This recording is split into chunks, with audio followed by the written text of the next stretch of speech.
Ang galing at ang lakas ng loob nitong newbie player na nakalaro ko nakaraan, panoorin nyo. Nung umpisa naiiwan siya ng mga kasama niya kaya hindi niya alam kung saan siya pupunta. Nawala. Sayawali ako sa kanila. Dito ka daan ka dito. Tapos, Sa likod, tapos punta ka doon. Makikita mo sila dito. bilis ko Sinunod niya agad yung instructions tapos 1 hour later.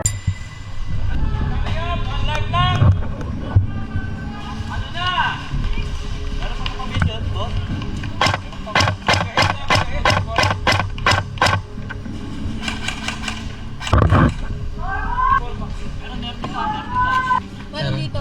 Ingat kayo dyan. Nasaan sa building? Sa building? Sige, sige. Nasa jeep, sa blue.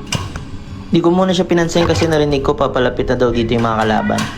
Andiyan na? Talaga, nasa jeep kuya. Sige, sige. Dito ako. Parang nasa loob siya. Eh, dito ako.